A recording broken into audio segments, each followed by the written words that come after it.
Hello everyone, मैं हूं पवन नेगी और आज के वीडियो में हम लोग पढ़ने वाले हैं class 11th chemistry chapter 2 atomic structure.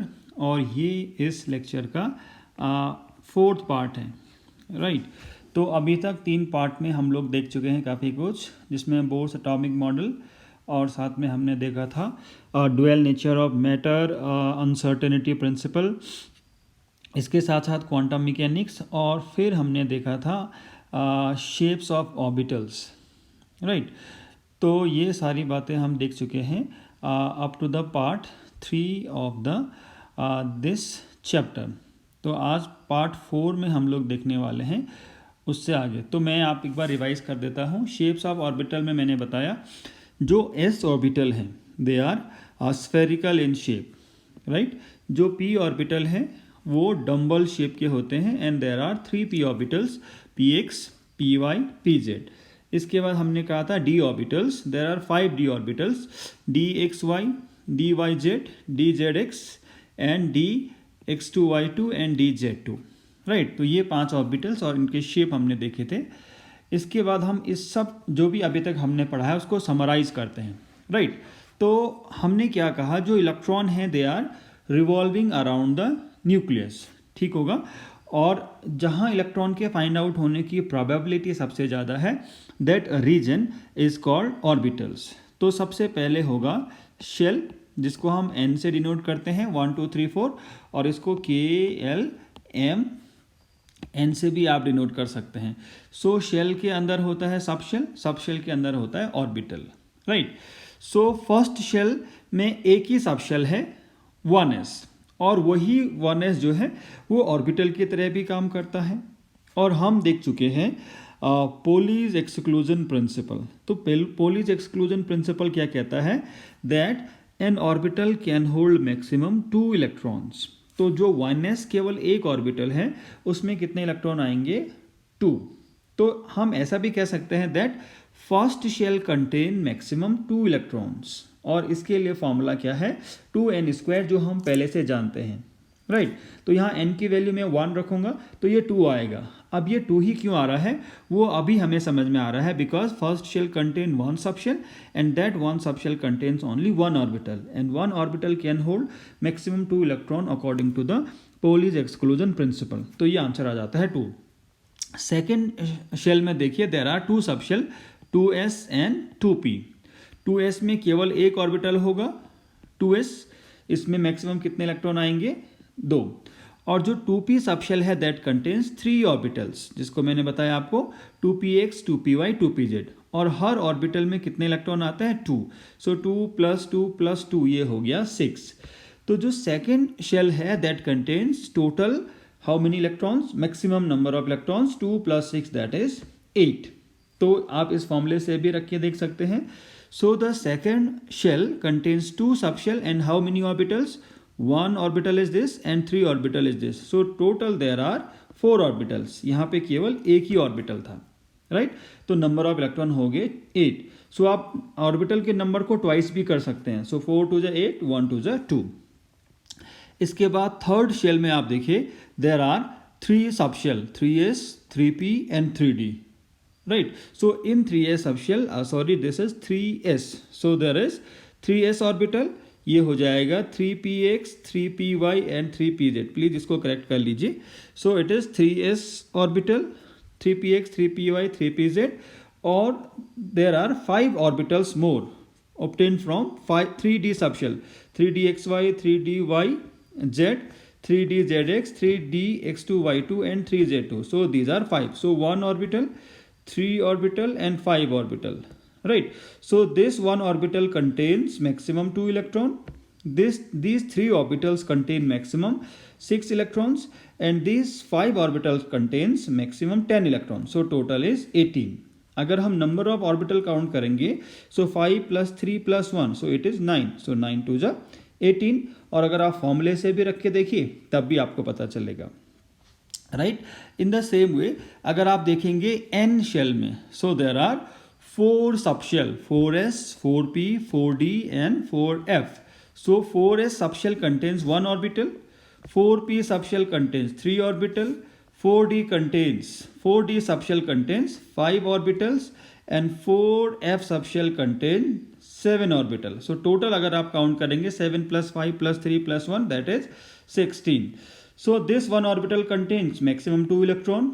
These 3 orbitals contain maximum 6 electron. These 5 orbital contains maximum 10 electron and these 7 orbital contains maximum 14 electron.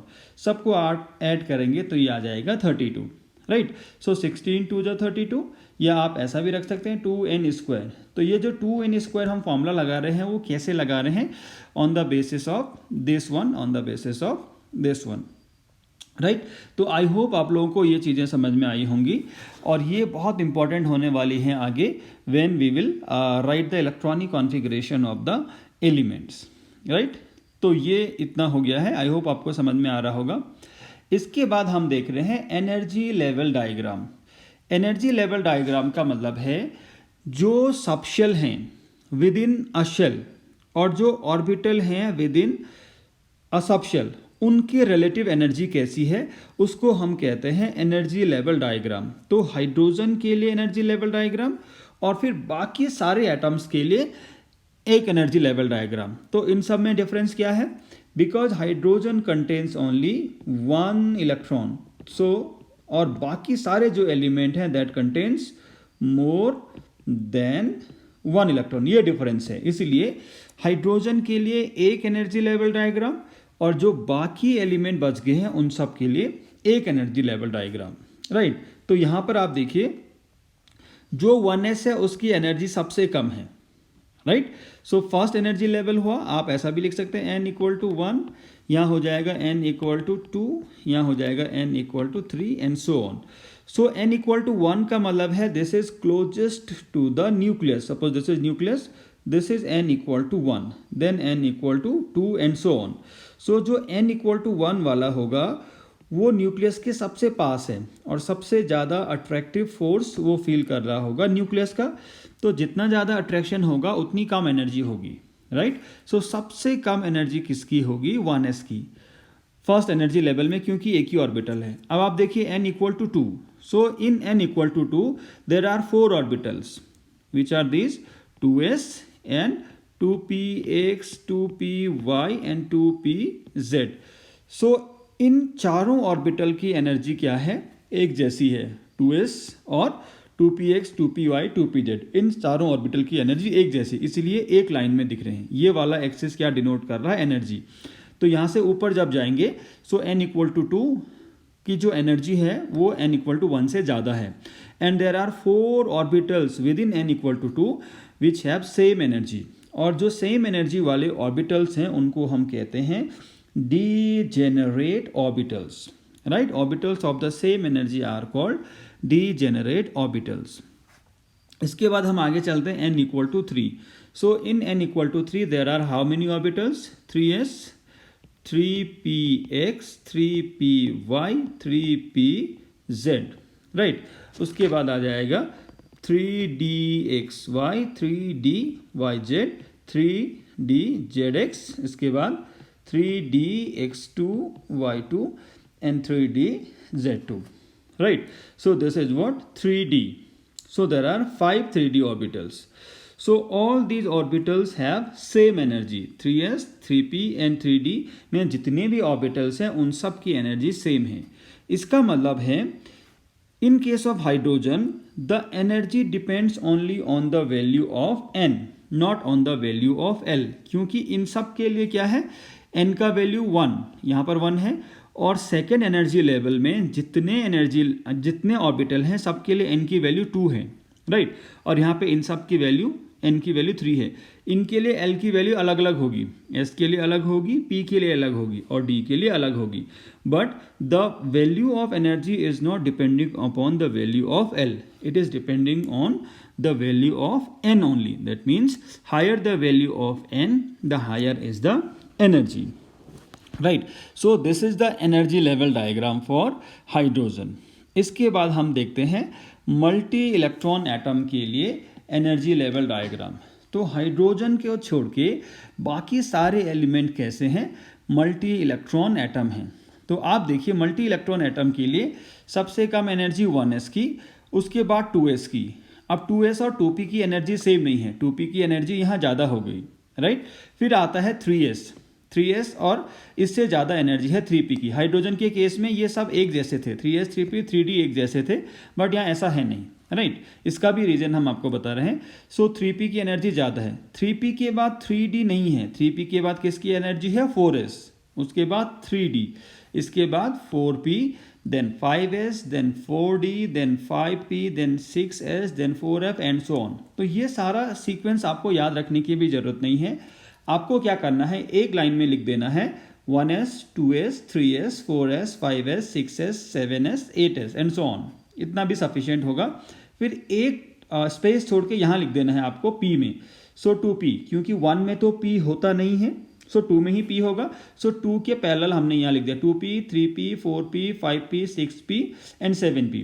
फिर 3 आएगा और p के बाद आता है d, क्योंकि 2 में तो d है नहीं, तो हम यहाँ लिख देंगे 3d, 3 के parallel 3d, 4d, 5d and 6d।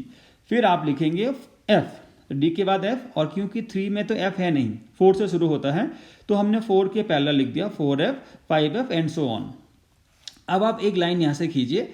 So 1s की एनर्जी ज़्यादा होगी, इसके बाद 2s की एनर्जी ज़्यादा होगी, जो एरो का निशान आपको दिखाई दे रहा है इस डायरेक्शन में एनर्जी आएगी।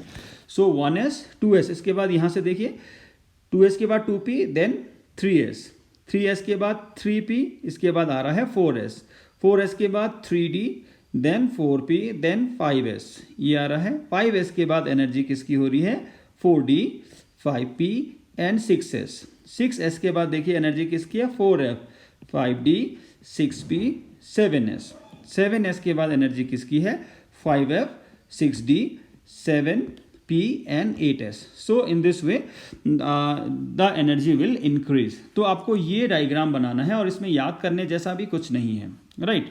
तो अगर आप n की वैल्यू देखेंगे 1 2 3 4 5 6 7 एंड 8, और यहाँ से l की वैल्यू देखिए, s के लिए l की वैल्यू होती है 0, p के लिए l की वैल्यू होती है 1, राइट, और d के लिए l की वैल्यू होती है 2, और f के लिए l की वैल्यू होती है 3। So in this way we can generate the energy level diagram for multi electron atoms. अब ऐसा क्यों है वो भी देख लीजिए। The main reason for having different energy of the subshell or orbitals is the mutual repulsion among the electrons in multi-electron atom, because hydrogen में क्या है, केवल एक ही इलेक्ट्रॉन है, हाइड्रोजन एटम में केवल एक ही इलेक्ट्रॉन है, और वहाँ पे इलेक्ट्रॉन रिपल्शन होगा नहीं, क्योंकि इलेक्ट्रॉन रिपल्शन के लिए एक से ज़्यादा इलेक्ट्रॉन होने चाहिए। But hydrogen atom contains only one electron, that's why there is no electron repulsion. But all other atoms except hydrogen have more than one electron.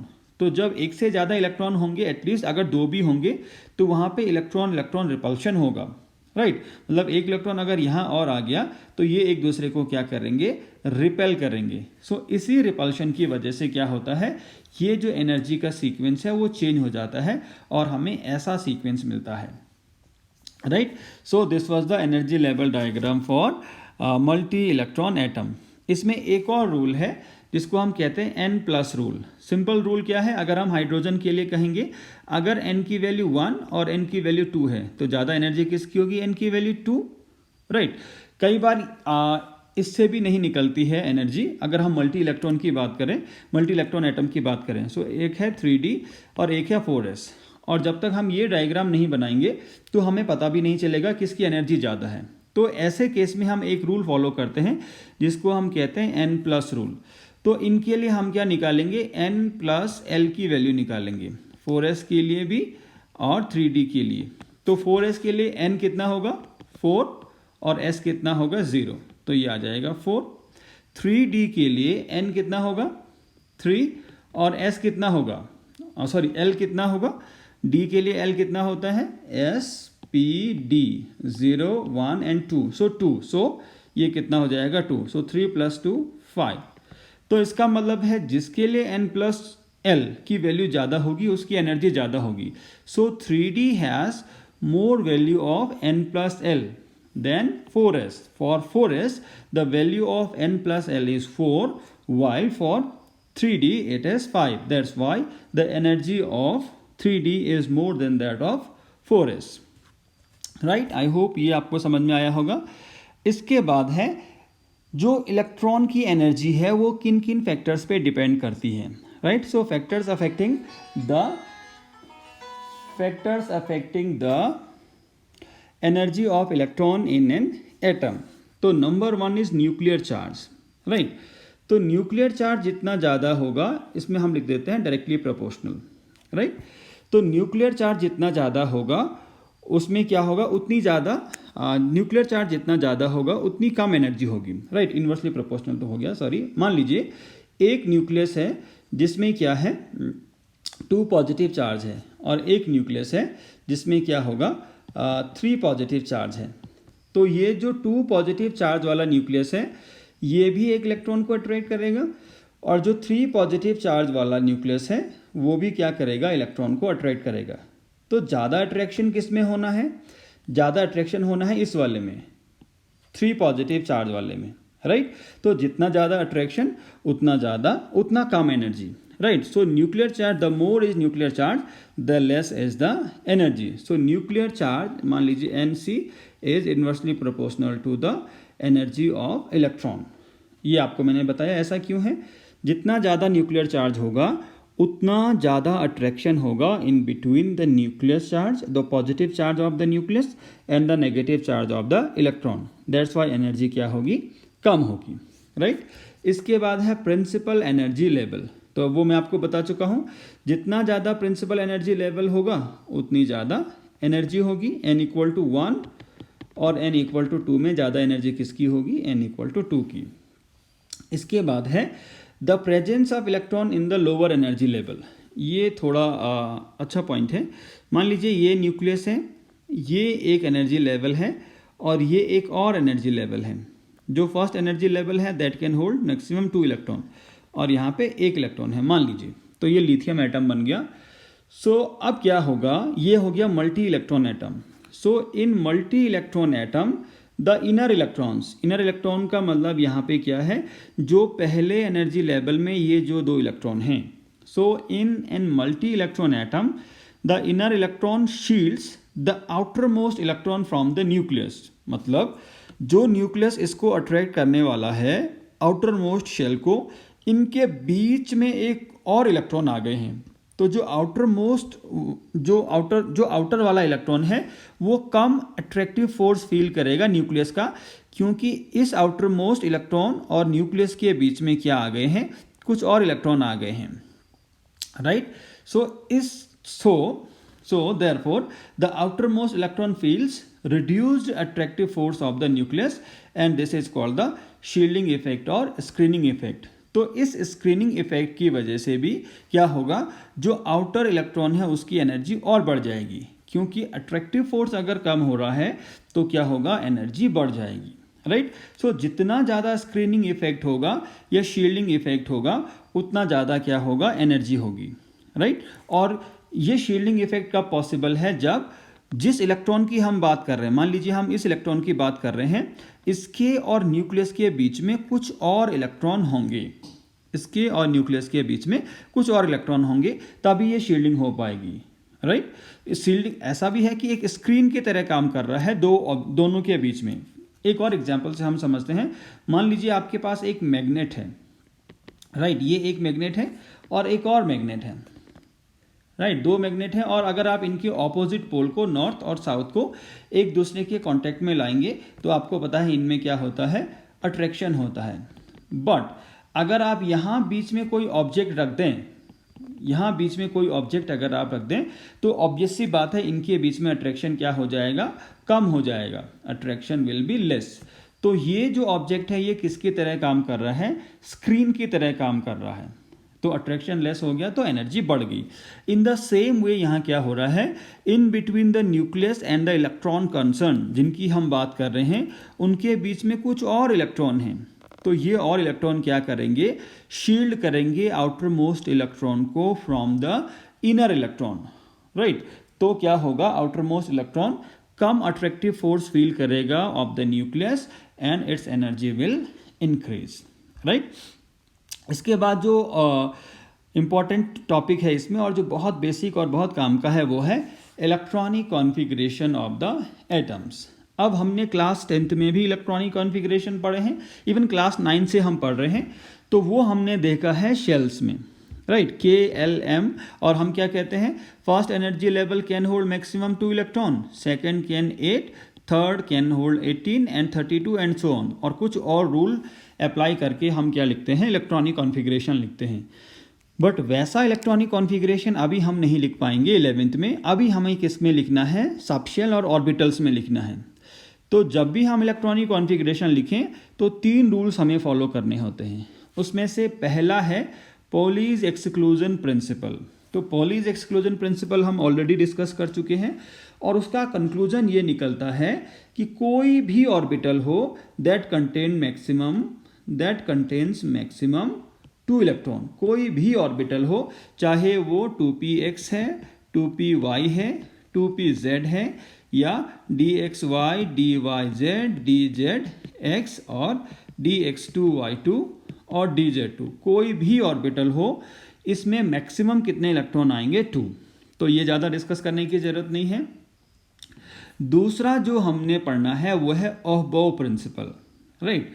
तो ऑहबो एक जर्मन टर्म है जिसका मतलब होता है इंक्रीजिंग ऑर्डर ऑफ एनर्जी। ऑहबो किसी scientist का नाम नहीं है, ये एक जर्मन टर्म है जिसका नाम है इंक्रीजिंग सीक्वेंस ऑफ एनर्जी। तो ये क्या कहता है, ये कहता है the electrons are filled in the atomic orbitals of lowest energy before occupying the higher energy level. इसका मतलब है अगर मुझे इलेक्ट्रॉनिक कॉन्फ़िगरेशन लिखना है तो 1s और 2s में से पहले इलेक्ट्रॉन किस में जाएंगे, 1s में, क्योंकि 1s की एनर्जी 2s से कम है। यही कह रहा है ऑहबो प्रिंसिपल। जब भी आप इलेक्ट्रॉन को फिल करें इन the atomic orbitals of different energy, so first the electron will occupy the orbitals of lower energy. तो 1s जब कंप्लीटली फिल हो जाएगा तब इलेक्ट्रॉन कहाँ जाएंगे, 2s में। यही तो बात है, आप देखिए 1s जब कंप्लीटली फिल हो जाएगा तब इलेक्ट्रॉन जाएंगे 2s में, 2s जब कंप्लीटली फिल हो जाएगा तब जाएंगे 2p में, 2p जब कंप्लीटली फिल हो जाएगा देन 3s में, 3p जब कंप्लीटली फिल हो जाएगा, 3s जब कंप्लीटली फिल हो जाएगा देन 3p में, एंड सो ऑन। तो ये डायग्राम बहुत ही इंपॉर्टेंट है in writing the electronic configuration of the elements, right. तो ये हुआ अबोव प्रिंसिपल। मैं फिर से बता रहा हूँ एक बार, पहले लोअर एनर्जी के ऑर्बिटल में हम इलेक्ट्रॉन भरेंगे। ऐसा नहीं है कि आप लोग 8s से शुरू कर रहे हैं, राइट, तो वो गलत हो जाएगा, राइट। अबोव प्रिंसिपल भी हो गया। इसके बाद तीसरा जो है वो है Hund's rule of maximum multiplicity. ये क्या कहता है, इसको भी समझ लेते हैं। ये कहता है electron pairing in an orbital of a subshell will not take place unless each and every orbitals of that subshell is not singly filled, right। ये कह रहा है सबशेल में ऑर्बिटल है और एक से ज़्यादा अगर ऑर्बिटल हैं एक ही सबशेल में तो उनमें इलेक्ट्रॉन की पेयरिंग नहीं होगी। पेयरिंग का मतलब है एक ही ऑर्बिटल में 2 इलेक्ट्रॉन नहीं होंगे जब तक सारे ऑर्बिटल में जो उसके सबशेल है उसमें एक एक इलेक्ट्रॉन नहीं पहुंच जाए। अब देखिए 1s में तो एक ही ऑर्बिटल होता है, 2s में भी एक ही ऑर्बिटल होता है। अब आप देखिए 2p में 3 ऑर्बिटल हैं, राइट। तो अगर हमें 2p में इलेक्ट्रॉन भरने हैं तो 2p में कितने इलेक्ट्रॉन आ सकते हैं, 2p is a subshell and it can contain maximum 6 electron because there are 3 orbitals. It is 2px, 2py and 2pz, so it can contain maximum 6 electron. तो अगर मुझे 6 इलेक्ट्रॉन भरने हैं तो मैं एक इलेक्ट्रॉन पहले इसको दूंगा फिर एक इसको दूंगा, राइट। ऐसा नहीं है कि मैंने दोनों ही इलेक्ट्रॉन इसको दे दिए, ये तो पेयरिंग होगी। पेयरिंग का मतलब the orbital containing 2 electron of opposite spin, right. इसको कई बार हाफ हेडेड एरो भी दिखाते हैं, कई बार फुल हेडेड एरो भी दिखाते हैं, डजंट मैटर। सो यहां आप देखिए देयर इज पेयरिंग, तो पेयरिंग यहां हो गई है और ये क्या वायलेट कर रहा है, ये वायलेट कर रहा है Hund's rule of maximum multiplicity, because यहां तो पहले सब में सिंगली फिल होने चाहिए, राइट। तो जब तक आप इसको एक इलेक्ट्रॉन नहीं देंगे तो इसमें पेयरिंग हो ही नहीं सकती। दो ऑर्बिटल ऐसे हैं जिनके पास एक भी इलेक्ट्रॉन नहीं है और एक ऑर्बिटल ऐसा है जिसके पास 2 इलेक्ट्रॉन है, तो पेयरिंग पॉसिबल नहीं होगी जब तक आप सबको एक नहीं देंगे, राइट। तो आप देखिए यहाँ क्या है आपके पास, और वो भी सेम स्पिन वाला होना चाहिए, खैर इतना मतलब नहीं है फिलहाल। तो आप देखिए यहाँ जिस स्पिन में होगा यहाँ भी इसी स्पिन में होगा, ये उल्टा करने की भी, ये सेम करने की या ऐसा भी करने की जरूरत नहीं है, राइट। सेम स्पिन में होगा, यहाँ उल्टा हो गया है, राइट। तो मान लीजिए मैं इसको फिर से समझाता हूँ, दीज आर 2p ऑर्बिटल 1 2 3, और मैंने अगर 2 इलेक्ट्रॉन भरने हैं तो मैं ऐसे भरूंगा सेम स्पिन में, राइट।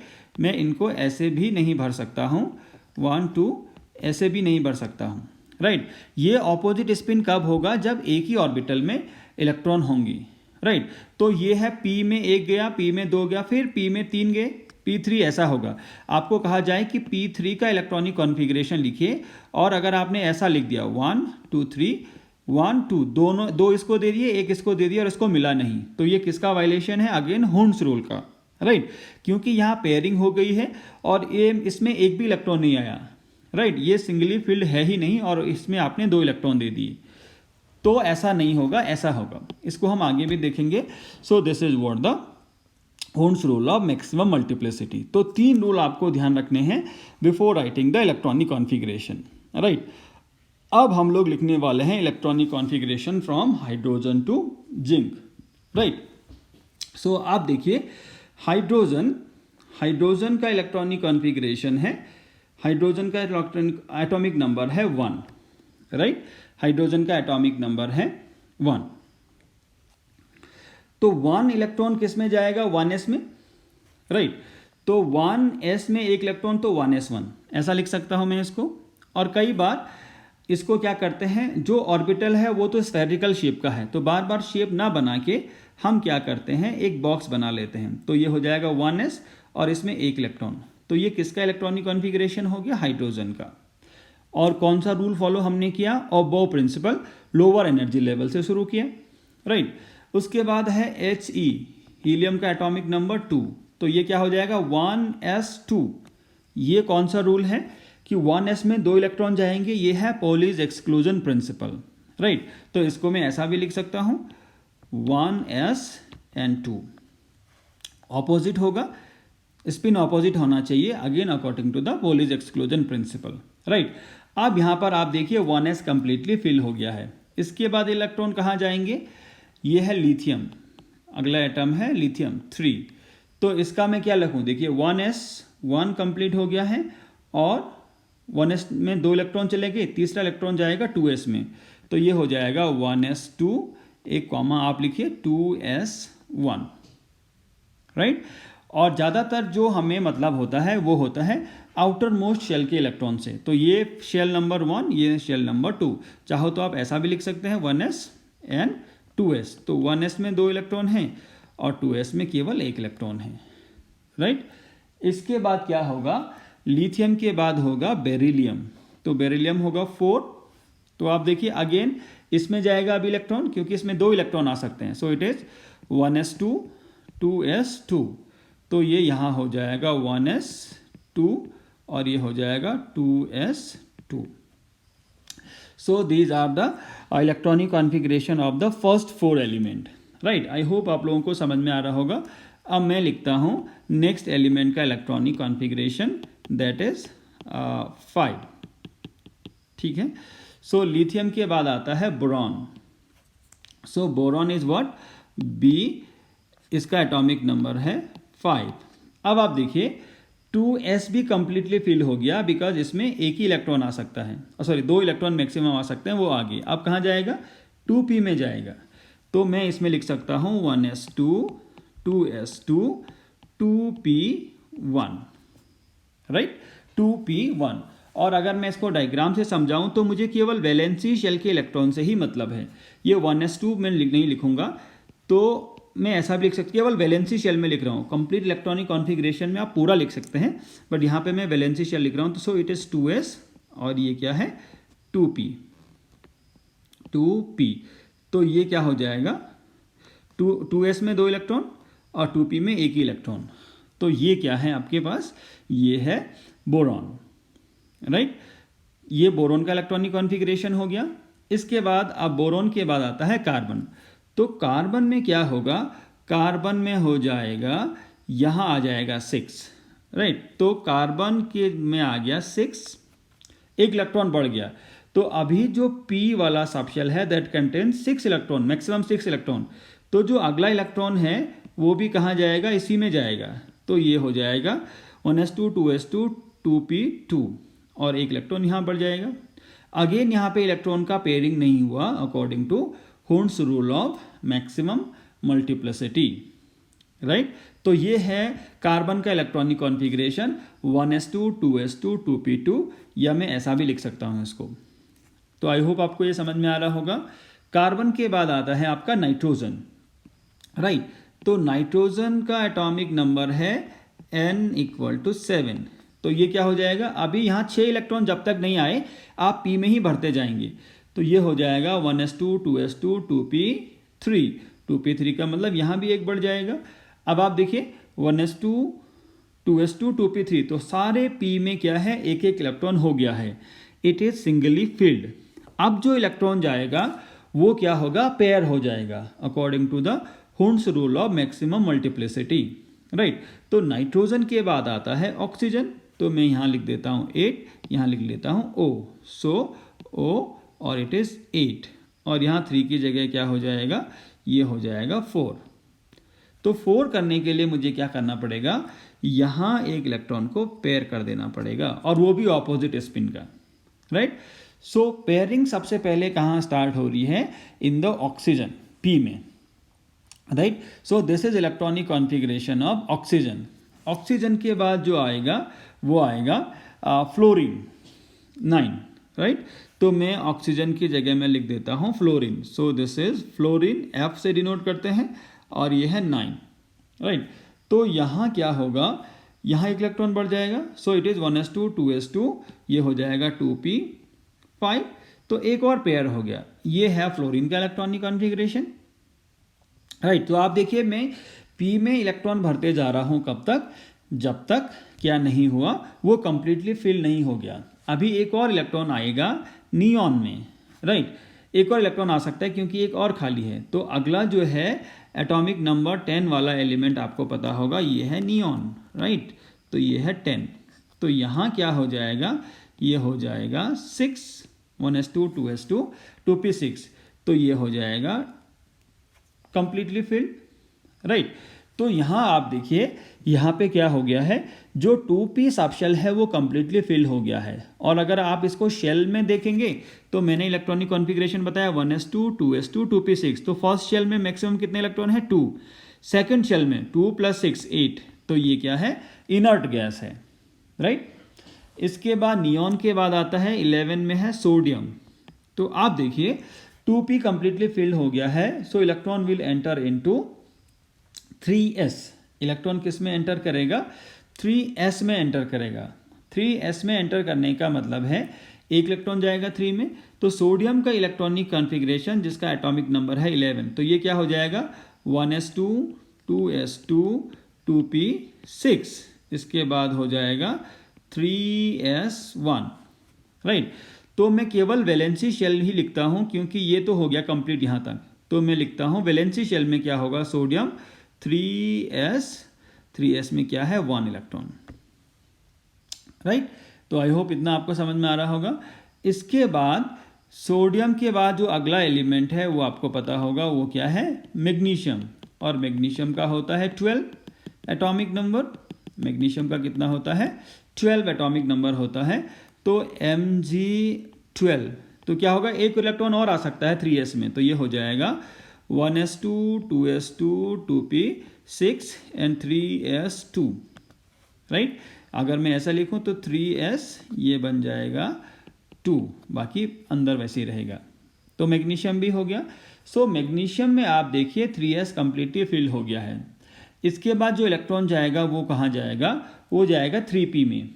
और 3p में कब तक जाते रहेंगे इलेक्ट्रॉन, जब तक उसमें 6 इलेक्ट्रॉन नहीं आ जाते हैं, राइट। क्योंकि जो p सबशेल है that contains maximum 6 electron, right. तो मैग्नीशियम के बाद जो अगला एलिमेंट है वो है एल्यूमिनियम। तो एल्यूमिनियम में क्या हो जाएगा 1s2 2s2 2p6 3s2। अब इतना हर में आता रहेगा, राइट। 3s2 3p1। और अगर मैं वैलेंसी शेल में देखूं तो 3p में आप देखिए 3p में तीन ऑर्बिटल होंगे, 3px, 3py, 3pz।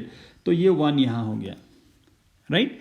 इसके बाद एल्यूमिनियम के बाद आता है सिलिकॉन। तो सिलिकॉन होगा 14, ये है 13, सिलिकॉन होगा 14। तो ये हो जाएगा 1s2, 2s2, 2p6, 3s2। तो मैं वो दोबारा ना लिख के सीधा लिख रहा हूँ 3s2 के बाद 3s2, 3p2। ये अंदर वाला वही रहेगा। और अगर आप ऐसा देखेंगे सब शेल में ऐसा एक्सटेंड करके देखना है तो ये हो जाएगा 3p2 1 and 2, राइट। सिलिकॉन के बाद आता है फास्फोरस, राइट। सिलिकॉन के बाद आता है फास्फोरस। तो फास्फोरस कितना है? Phosphorus is 15। तो आप देखिए क्या हो जाएगा 1s2, 2s2, 2p6, ठीक है, वो पहले ही वाला चल रहा है। इसके बाद आएगा 3s2 और ये हो जाएगा 3p2। एक ही इलेक्ट्रॉन बढ़ना है तो यहाँ क्या हो जाएगा 3p में आप देखिए 3p में 1 2, 3p में 2, राइट। सो सॉरी कुछ गड़बड़ हो रहा है, फास्फोरस में 3 हो जाएंगे, यस। सो 3p3 ये हो जाएगा, राइट। सो ये है फास्फोरस। इसके बाद फास्फोरस के एक एक इलेक्ट्रॉन हम बढ़ाते जा रहे हैं सिंपली। सो फास्फोरस के बाद आएगा सल्फर। तो सल्फर आपको पता है जो एटॉमिक नंबर है सल्फर का वो है s, वो है 16। तो इससे एक और इलेक्ट्रॉन होगा, और तो मैं चाहूँ तो पूरा ही लिख देता हूँ आपके लिए 1s2, 2s2, 2p6। ये हो जाएगा 3s2 और 3p4।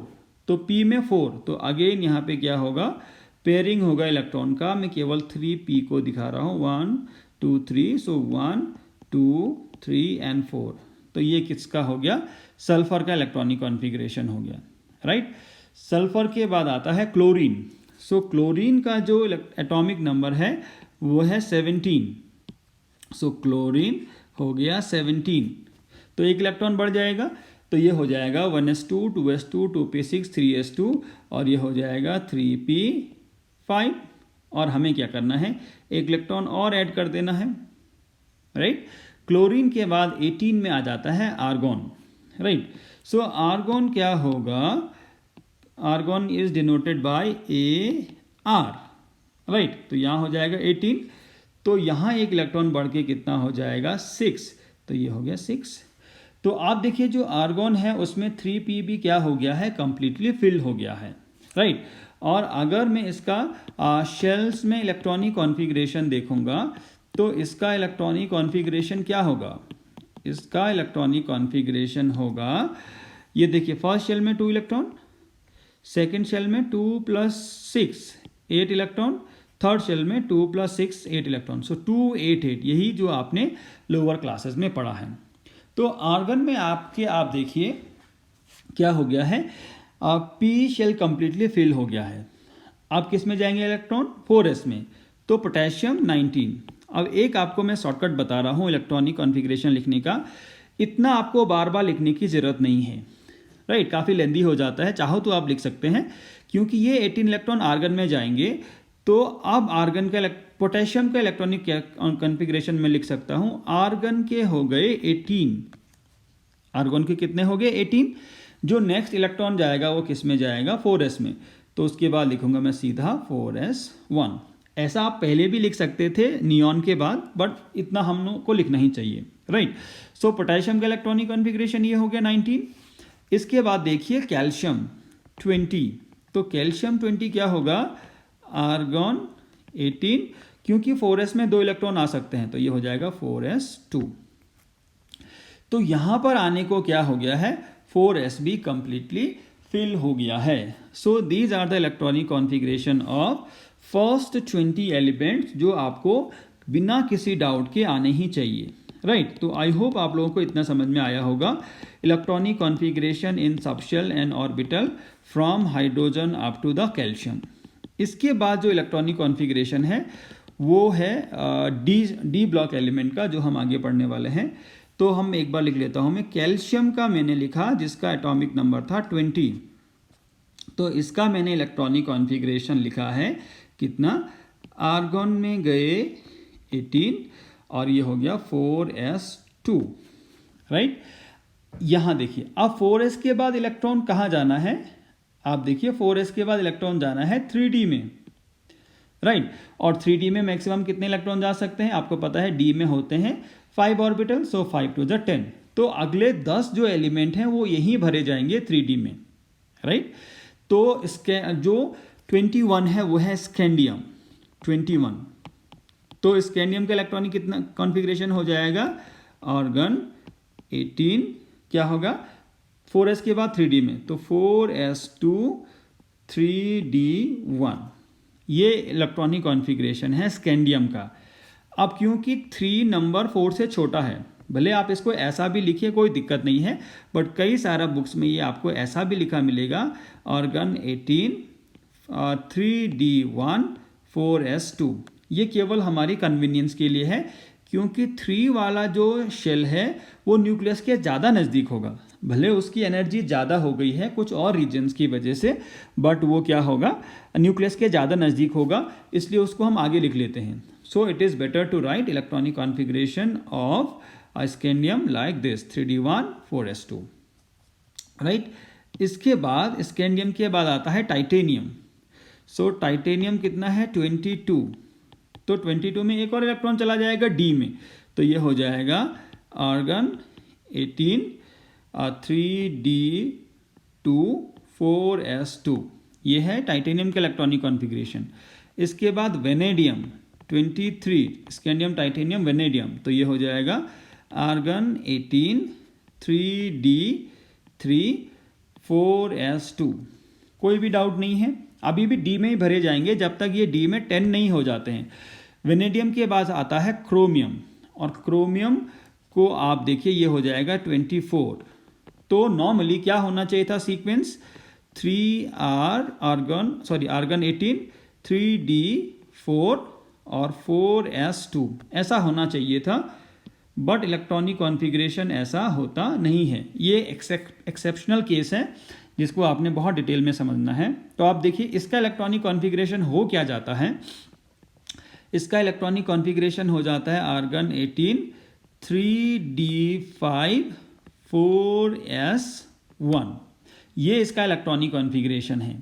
अब आप बोलेंगे ऐसा क्यों हो रहा है, तो इसका रीज़न मैं आगे भी एक्सप्लेन करूँगा। फिलहाल के लिए आप इतना समझ लीजिए 3d4, राइट। 3d4 और 3d5 में क्या डिफरेंस है वो हम पहले समझ लेते हैं। सो 3d4 और 3d5 में डिफरेंस ये है कि जो 3d4 है वो पार्शियली फिल्ड है और जो 3d5 है वो कम्प्लीटली फिल्ड है। अब इसका क्या मतलब है ये भी समझ लीजिए। देखिए 3d में होते हैं 5 orbital 3d, so 1 2 3 4 and 5। 3d में मैंने बताया कितने? 5d ऑर्बिटल होते हैं 1 2 3 4 एंड 5। तो जब 3d4 है मतलब 1 2 3 4 इलेक्ट्रॉन है, और 3d5 होने का मतलब 1 2 3 4 एंड 5। ये है 3d5, ये है 3d4। अब रूल ये कहता है कि जो हाफ फील्ड है, हाफ फील्ड का मतलब 10 का हाफ 5, तो d में मैक्सिमम 10 आ सकते हैं और अभी कितने हैं 5। तो जो हाफ फील्ड है या कंप्लीटली फील्ड है, तो कंप्लीटली फील्ड कितना हो जाएगा? d10। उसको भी हम आगे देखेंगे। जो हाफ फील्ड या कंप्लीटली फील्ड सबशेल है वो ज़्यादा स्टेबल होता है as compared to partially filled. Partially filled का मतलब 5 और 10 के अलावा सारे 1 2 3 4 6 7 8 9, इनको हम कहते हैं पार्शियली फील्ड। हाफ फील्ड हम किसको कहते हैं? d5 को, और कंप्लीटली फील्ड हम कहते हैं d10 को। तो जो d5 और d10 है वो ज़्यादा स्टेबल होते हैं as compared to partially field.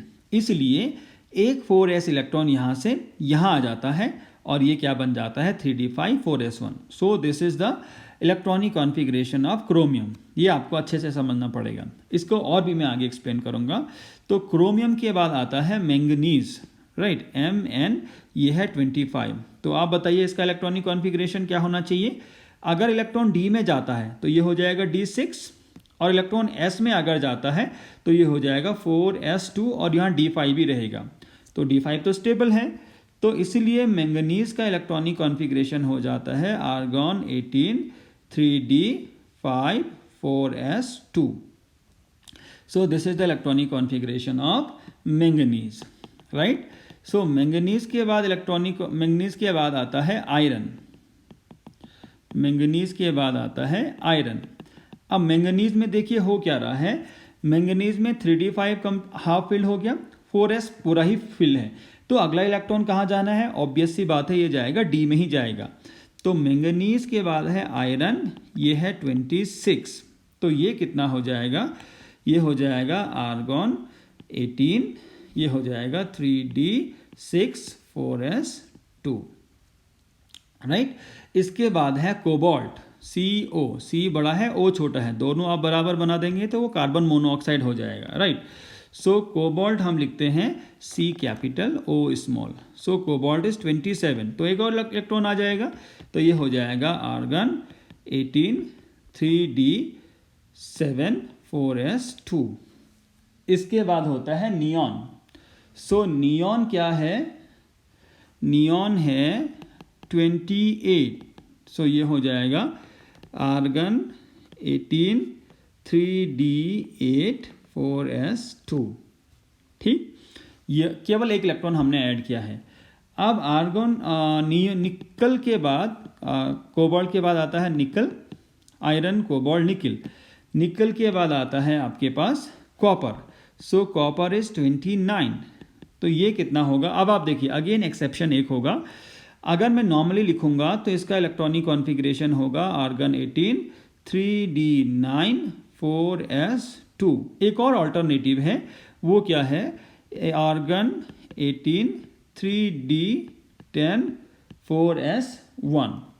अब आप देखिए इन दोनों में डिफरेंस क्या है, जो 3d10 है वो कम्प्लीटली फिल है, मैंने क्या कहा था 3d10 कम्प्लीटली फिल, जो सबशेल हैं वो ज़्यादा स्टेबल होते हैं as compared to partially fill. तो पार्शियली फिल यहाँ पे क्या है 3d9 और यहाँ पे कम्प्लीटली फिल क्या है 3d10, जो पार्शियली फिल है वो 3d9, कम्प्लीटली फिल हो गया 3d10।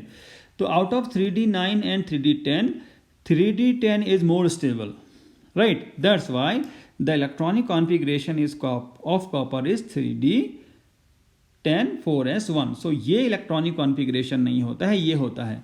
so there are two exception in electronic configuration from 21 to 30, एक है क्रोमियम 24 और एक है कॉपर 29, राइट।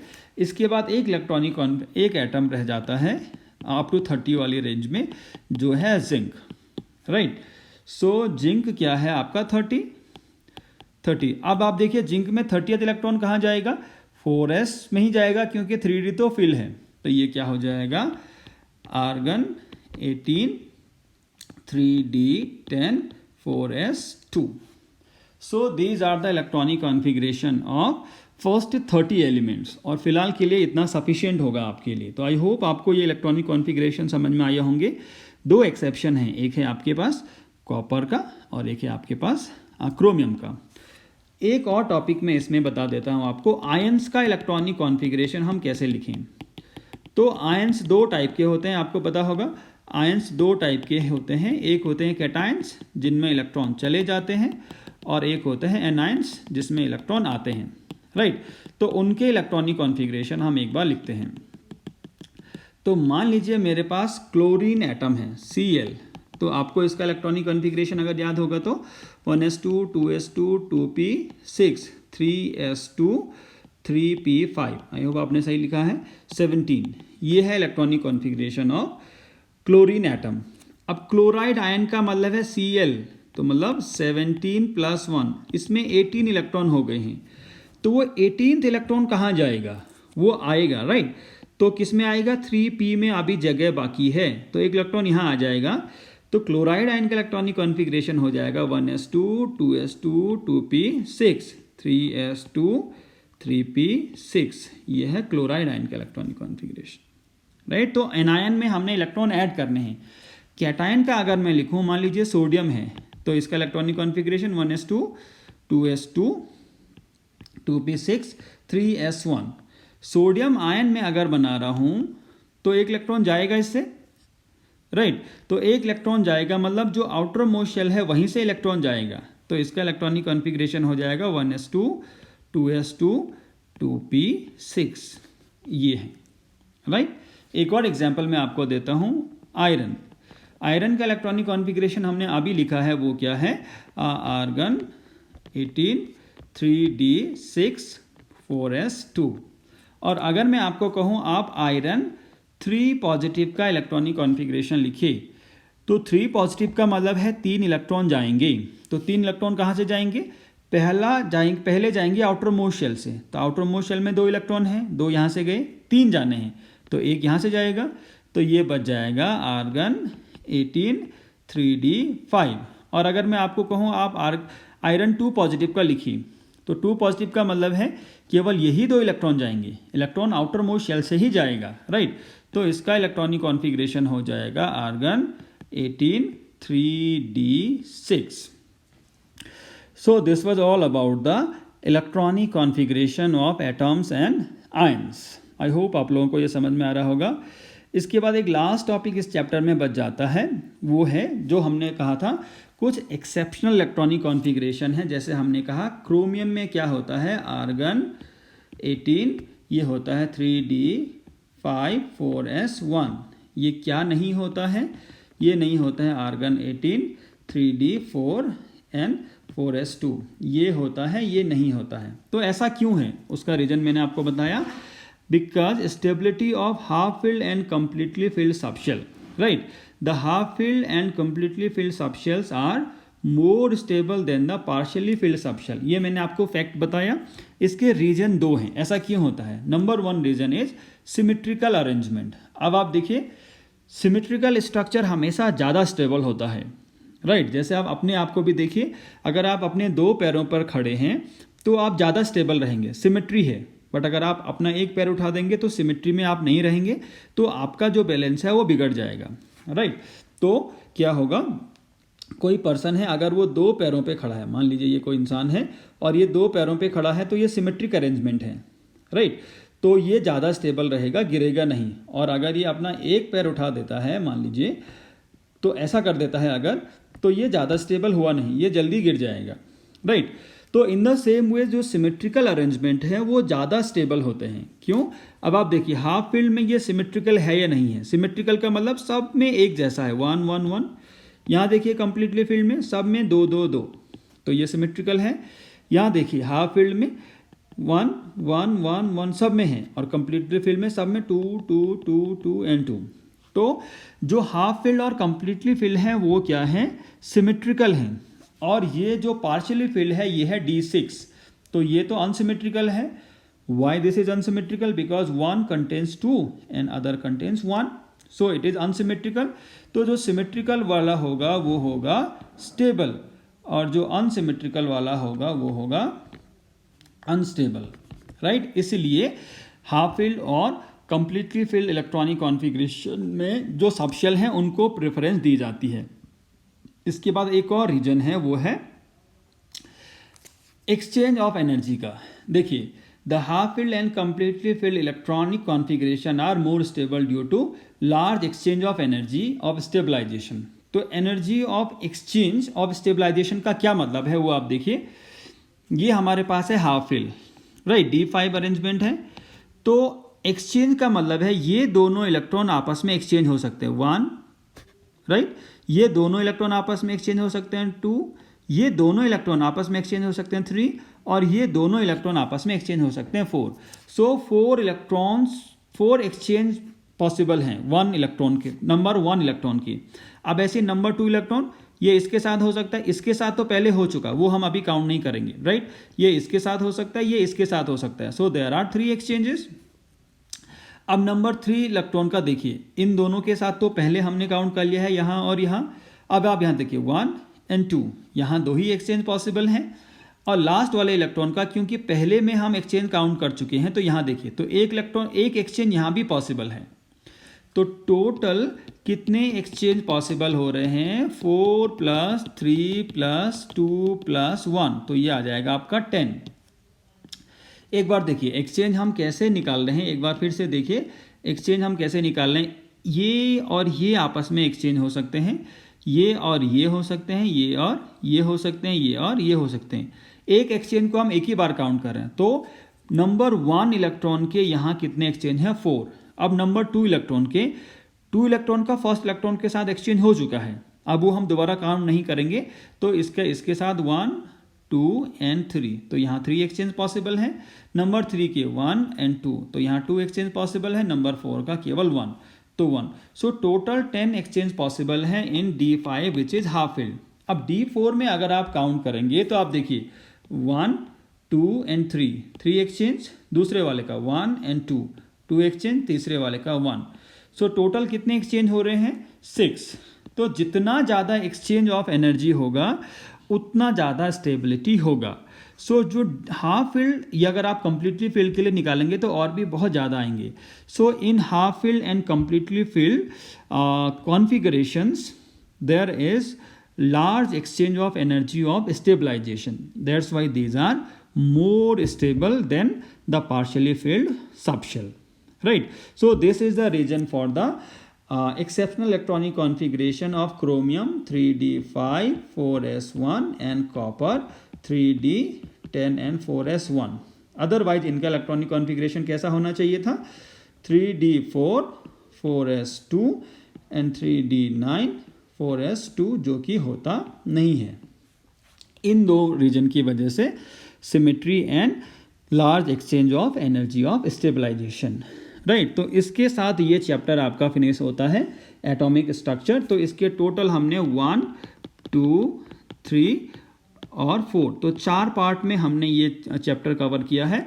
तो आप 1 बाय 1 उनको देखिए, और अगर नहीं समझ में आता है तो दोबारा देखिए, और फिर भी नहीं आता है तो प्लीज़ कमेंट कीजिए, राइट।